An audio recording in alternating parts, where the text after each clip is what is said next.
सभी साथियों को राम राम।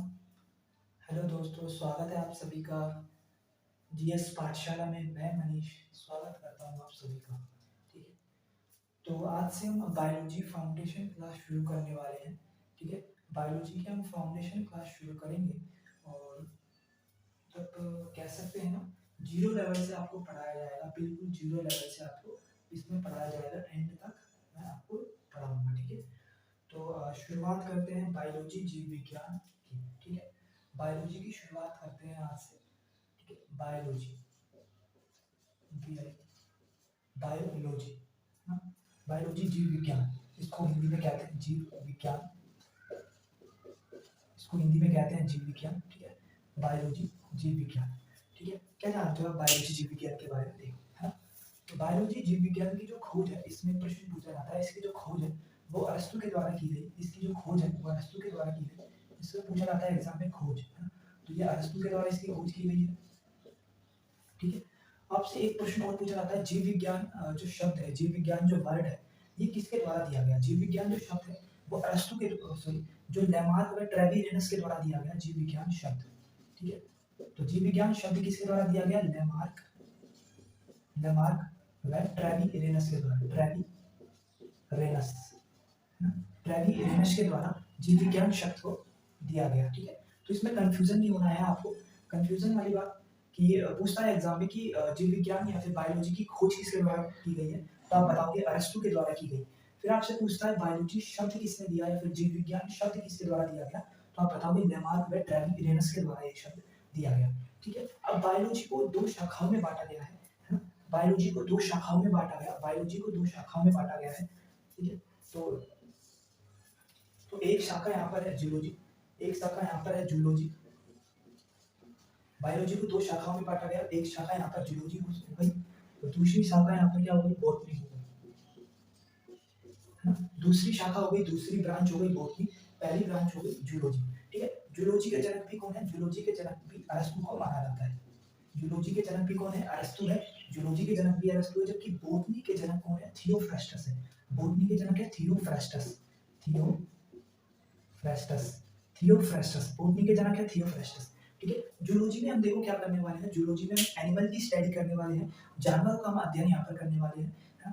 हम भी क्या है, हम भी एक जानवर है, लेकिन हम एक ज्यादा दिमाग वाले जानवर है। तो हम भी कहाँ पर आएंगे? जूलॉजी में आएंगे। तो यहाँ पर हम एनिमल की स्टडी करेंगे, है ना। यहाँ पर हम एनिमल की स्टडी करेंगे, अर्थात जीव जंतु के बारे में जानेंगे, जीव जंतु के बारे में जानेंगे। जबकि बॉटनी में हम क्या करेंगे? पादपों का अध्ययन करने वाले हैं, प्लांट का अध्ययन करने वाले हैं, प्लांट की स्टडी हम यहाँ पर करेंगे, है ना। प्लांट की स्टडी हम यहाँ पर करेंगे, प्लांट की स्टडी हम यहाँ पर करेंगे, प्लांट की स्टडी करेंगे, पादप, है ना, पेड़ पौधों का हम यहाँ पर अध्ययन करने वाले हैं, पेड़ पौधों का। तो पेड़ पौधों का हम यहाँ पर अध्ययन करने वाले हैं। ठीक है भैया, तो ये सब होगा।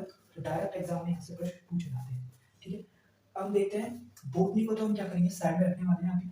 तो अभी सबसे पहले हम जूलॉजी पढ़ेंगे, सबसे पहले जूलॉजी पढ़ेंगे, तो ये आपको पता होना चाहिए। सबसे पहले हम जूलॉजी पढ़ने वाले हैं। ठीक है, सबसे पहले हम जूलॉजी पढ़ेंगे, सबसे पहले हम पढ़ेंगे जूलॉजी। और जूलॉजी में भी हम सबसे पहले पढ़ने वाले हैं सेल। सेल क्या है? सेल। ठीक है, सबसे पहले हम पढ़ने वाले हैं सेल, कोशिका। इसको हिंदी में कहते हैं कोशिका, कोशिका, सेल, है ना। सेल, कोशिका क्या है? देखो, कोशिका का अध्ययन साइटोलॉजी कहलाता है। कोशिका का जो अध्ययन होता है, यानी कोशिका का जो स्टडी करते हैं, उसे साइटोलॉजी कहते हैं। ठीक है, साइटोलॉजी। जहां भी आपको साइटो शब्द दिखे, साइटो वर्ड दिखे, तो आप समझना भैया ये कोशिका से रिलेट करेगा, है ना। लॉजी यानी होता है अध्ययन करना या फिर स्टडी करना, तो साइटोलॉजी, कोशिका का अध्ययन साइटोलॉजी कहलाता है ना। कोशिका का अध्ययन साइटोलॉजी कहलाता है। एग्जाम में पूछा जाता है ये साइटोलॉजी जो शब्द है वो किसके द्वारा दिया गया है? साइटोलॉजी जो शब्द दिया गया है, साइटोलॉजी जो शब्द दिया गया वो एक वैज्ञानिक थे, हर्ट विग, है ना। हर्ट विग एक वैज्ञानिक हुए, हर्ट विग। तो ये हर्ट विग के द्वारा साइटोलॉजी शब्द दिया गया, हर्ट विग के द्वारा। ठीक है, हर्ट विग के द्वारा साइटोलॉजी शब्द दिया गया। अच्छा, कोशिका है क्या?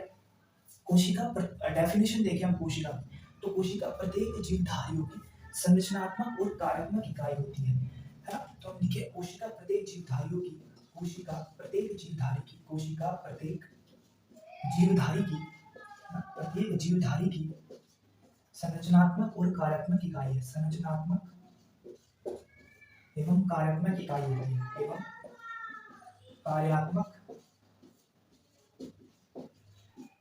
इकाई होती है। ठीक है, कोशिका प्रत्येक जीवधारी की संरचनात्मक और कार्यात्मक इकाई होती है। ठीक है, इतना आपने जाना। हम देखेंगे सबसे छोटी और बड़ी कोशिकाओं के बारे में। सबसे पहले हम जानेंगे सबसे छोटी कोशिका और सबसे बड़ी कोशिकाओं के बारे में हम जानेंगे।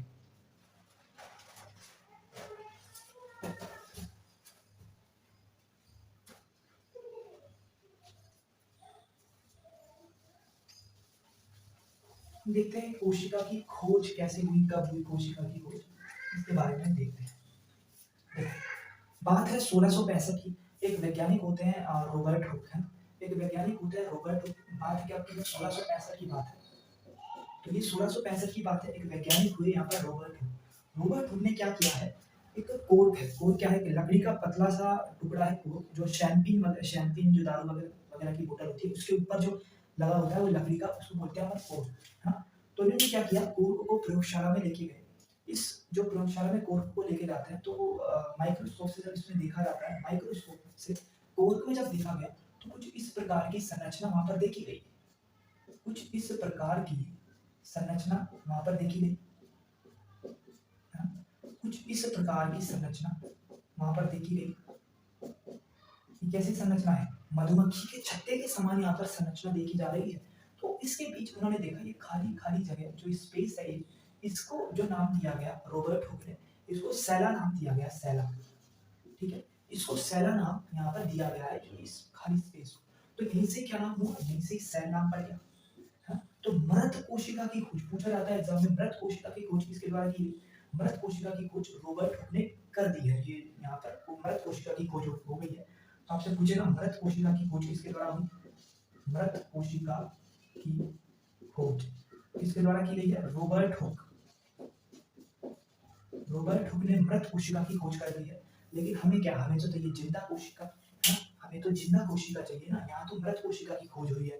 तो जिंदा कोशिका जब, जिंदा कोशिका या फिर लिविंग सेल हमको तो चाहिए, हमको चाहिए लिविंग सेल। तो लिविंग सेल यानी जो जीवित कोशिका जिसे बोलते हैं, जीवित कोशिका। तो जीवित कोशिका की खोज किसके द्वारा की गई, एग्जाम में पूछा जाएगा जीवित कोशिका की खोज किसके द्वारा की गई। तो आप बताओगे एंटोनी वॉन लीeuwenhoek के द्वारा जीवित कोशिका की खोज हुई है। Antonie van Leeuwenhoek, Antonie van Leeuwenhoek, Antonie van Leeuwenhoek के द्वारा जीवित कोशिका की यहाँ पर खोज हुई है ना, जीवित कोशिका की खोज यहाँ पर हो गई। देखो एंटोनी वॉन लीeuwenhoek ने एक नोट डाल के लिखिएगा, एंटोनी वॉन लीeuwenhoek ने आरबीसी की भी खोज की है, रेड ब्लड कॉर्पस, आरबीसी की भी इन्होंने खोज की। इन्होंने स्पर्म की भी खोज की है, इन्होंने स्पर्म की भी खोज की है, और इन्होंने प्रोटोजोआ की भी खोज की है ना, इन्होंने प्रोटोजोआ की भी खोज की है। तो इन तीनों को भी नोट डाल के साइड में लिखिएगा। जीवित कोशिका की खोज एंटोनी वॉन लीeuwenhoek ने की है, लेकिन आरबीसी की भी खोज भी एंटोनी वॉन लीeuwenhoek के द्वारा की गई, स्पर्म की भी खोज एंटोनी वॉन लीeuwenhoek के द्वारा की गई, और प्रोटोजोआ की भी खोज एंटोनी वॉन लीeuwenhoek के द्वारा की गई है। एंटोनी वॉन लीeuwenhoek को फादर ऑफ बैक्टीरियोलॉजी कहा जाता है। तो father of bacteriology, father of bacteriology है। फादर ऑफ पूछा जाता है एग्जाम में कि फादर ऑफ बैक्टीरियोलॉजी किसे कहा जाता है, तो आप एंटोनी वॉन लीeuwenhoek को फादर ऑफ बैक्टीरियोलॉजी कहा जाता है। फादर ऑफ साइटोलॉजी किसे कहा जाता है पता है, father of cytology Robert Hooke को कहा जाता है। Father of cytology Robert Hooke को यहाँ पर कहा जाता है फादर ऑफ साइटोलॉजी। ठीक है, इनकी बुक भी है, आप इतना याद रखें, एंटोनी वॉन लीeuwenhoek की एक बुक है सीक्रेट ऑफ नेचर, है ना, सीक्रेट ऑफ नेचर इनकी एक बुक भी है। तो बुक का नाम भी आपको याद रखना है, बुक का नाम भी आप याद रखिएगा। ठीक है, बुक का नाम भी आप याद रखिएगा, सीक्रेट ऑफ नेचर, है ना। फिर बात करें कोशिका सिद्धांत के बारे में। कोशिका सिद्धांत किसके द्वारा दिया गया, पूछा जाता है कोशिका सिद्धांत किसके द्वारा दिया गया। देखो यहाँ पर दो क्वेश्चन आपको कंफ्यूज करेंगे। एक होता है कोशिका सिद्धांत का प्रथम विचार किसके दिमाग में आया, कोशिका सिद्धांत का प्रथम विचार किसके दिमाग में आया। तो है ना, पूछा जाता है कोशिका सिद्धांत, कोशिका सिद्धांत का प्रथम विचार कौन से वैज्ञानिक थे जिनके दिमाग में आया भैया हमें कोशिका सिद्धांत का प्रथम विचार देना चाहिए। ठीक है, सोचते बहुत थे तुम्हारी तरह, है ना। तो किसके द्वारा आया, RJH डुब्रोचेक, इनका नाम है RJH ड्यूट्रोचैट, RJH ड्यूट्रोचैट, ड्यूट्रोचैट है ना। RJH ड्यूट्रोचैट, RJH ड्यूट्रोचैट के दिमाग में आया कि चलो भैया हमको कोशिका सिद्धांत भी देना चाहिए, लेकिन इन्होंने कोशिका सिद्धांत ये दे नहीं पाए। फाइनली रूप से जो कोशिका सिद्धांत दिया गया है ना, जो कोशिका सिद्धांत दिया गया, कोशिका जो सिद्धांत है वो दिया गया, वो किसके द्वारा दिया गया? वो स्लाइडेन एवं स्वान के द्वारा दिया गया। स्लाइडेन एवं स्वान, स्लाइडेन एवं स्वान के द्वारा कोशिका सिद्धांत दिया गया, स्लाइडेन एवं स्वान के द्वारा। तो दो बातें हमें कंफ्यूज करने वाले, अगर एग्जाम में पूछता है कोशिका सिद्धांत का प्रथम विचार किसके दिमाग में आ रहा है, तो RJH ड्यूट्रोचैट के मध्य आया, चैट के मध्य आया।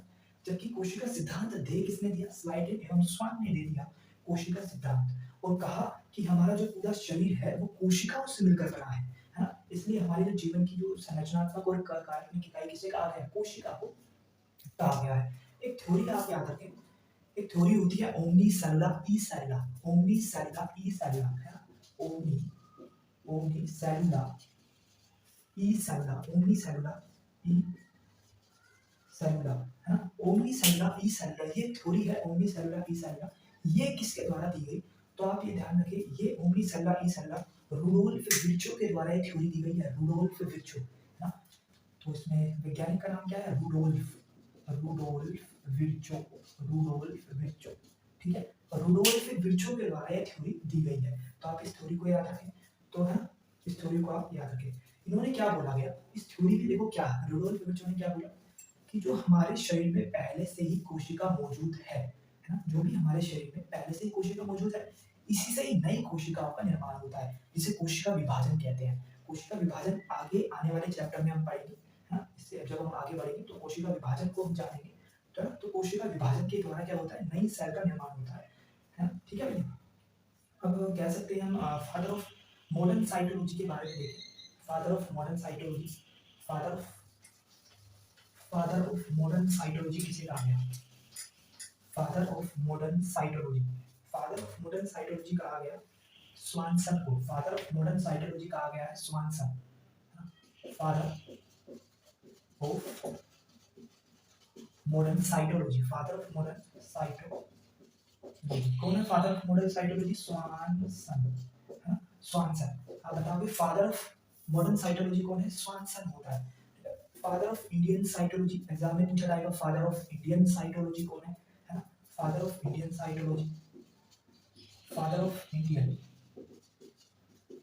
साइटोलॉजी तो कौन है father of Indian cytology? A.K. Sharma, A.K. Sharma, नाम याद रखिएगा, A.K. Sharma father of Indian cytology है, A.K. Sharma. Father of Indian cytology किसे कहा गया? A.K. शर्मा को कहा गया है ना। तो भारतीय कोशिका विज्ञान के जनक A.K. शर्मा की फादर ऑफ मॉडर्न साइटोलॉजी, जो आधुनिक कोशिका विज्ञान है, इनके जनक है स्वानसन, इनके जनक है स्वानसन। अच्छा, अब हम सबसे छोटी और बड़ी कोशिकाओं के बारे में पढ़ने वाले हैं। सबसे छोटी और सबसे बड़ी कोशिका के बारे में हम पढ़ेंगे। तो सबसे छोटी कोशिका, क्या आपको पता है सबसे छोटी कोशिका किसकी? चलो मैं बताता हूँ। सबसे छोटी कोशिका है, सबसे छोटी कोशिका इसकी एक बैक्टीरिया है जिसका नाम है माइक्रोप्लाज्मा गैलीसेप्टिकम। लिखिएगा mycoplasma gallisepticum, mycoplasma gallisepticum, gallisepticum, mycoplasma gallisepticum. ये एक बैक्टीरिया है, इसकी सबसे छोटी कोशिका है माइक्रोप्लाज्मा गैलीसेप्टिकम की। जबकि सबसे बड़ी जो कोशिका है वो किसकी है? सबसे बड़ी कोशिका है जो शुतुरमुर्ग जानते हैं, शुतुरमुर्ग, ऑस्ट्रिच जिसे बोलते हैं, शुतुरमुर्ग के अंडे की, शुतुरमुर्ग के अंडे, शुतुरमुर्ग का अंडा, शुतुरमुर्ग का अंडा है ना। सबसे बड़ी कोशिका किसकी है? शुतुरमुर्ग का अंडा, शुतुरमुर्ग का अंडा की सबसे बड़ी कोशिका है, अंडे की सबसे बड़ी कोशिका है, ठीक है। अच्छा, पूछा जाता है भैया मानव में किस, मानव की बात करें तो मानव में देखें तो मानव में सबसे छोटी कोशिका किसकी है? मानव में सबसे छोटी कोशिका है स्पर्म, जो शुक्राणु होते हैं। मानव में सबसे छोटी कोशिका है स्पर्म, शुक्राणु की। जबकि सबसे बड़ी कोशिका देखें मानव में वो होती है ओवम, अंडाणु, है ना, ओवम, अंडाणु, है। अच्छा, ये छोटी कोशिका स्पर्म शुक्राणु जो पुरुष में पाए जाते हैं, मेल में पाई जाती है, जबकि बड़ी ओवम अंडाणु फीमेल में पाया जाता है। ठीक है, फीमेल में पाया जाता है। अच्छा, तो माइकोप्लाज्मा गैलीसेप्टिकम का देखो साइज कितना हो सकता है, साइज हम देखेंगे। देखो साइज होता है इसका 0.1 से लेके 0.1 से लेके 0.5 mm। इसका जो साइज है, साइज लिखिएगा 0.1 से लेके 0.5 mm इसका साइज होता है। माइक्रोमीटर इसका साइज होता है। कई बार साइज भी पूछ लेता है एग्जाम में, तो इसका ये साइज होता है 0.1 से लेके 0.5 mm का। ठीक है, 0.1 से लेके 0.5 mm तक इसका साइज होता है। सबसे छोटी हो गई, सबसे बड़ी हो गई। और मानव में सबसे लंबी हम देखेंगे, मानव में सबसे लंबी कौन सी है ना? तो मानव में सबसे जो लंबी होती है वो कौन कौन सी होती है? मानव में सबसे लंबी होती है ब्रेन की तंत्रिका तंत्र, है ना? मानव में सबसे जो लंबी होती है वो ब्रेन की तंत्रिका तंत्र होती है। आप इतना याद रखिए, ब्रेन की तंत्रिका तंत्र मानव में सबसे लंबी होती है। ब्रेन की, है ना? जो न्यूरॉन होता है ब्रेन की तंत्रिका तंत्र, तंत्रिका जो कोशिका होती है, मतलब सबसे लंबी कोशिका है वो तंत्रिका कोशिका। वो सबसे लंबी कोशिका होती है, वो कहाँ पर होती है? मानव में ये होती है, मानव में। ये मानव में होती है। ब्रेन की सबसे जो लंबी होती है वो मानव के द्वारा मानव में होती है। ठीक है, मानव में होती है। और न्यूरॉन में भी मोटर न्यूरॉन सबसे लंबी होती है। ये तंत्रिका तंत्र में भी एक है ना, एक होती है motor neuron. Motor neuron, motor neuron सबसे लंबी होती है। देखो स्पेलिंग वगैरह में ध्यान नहीं चाहिए, स्पेलिंग गलत हो सकती है, हम तो इंग्लिश में डफर है, शुरू से डफर है, तो ध्यान रखिएगा। सबसे लंबी इनकी होती है। ठीक है भैया, तो आज यहीं तक ही रखते हैं, आगे हम कल से पढ़ाएंगे। जय हिंद, जय भारत। ठीक है भैया, बाय।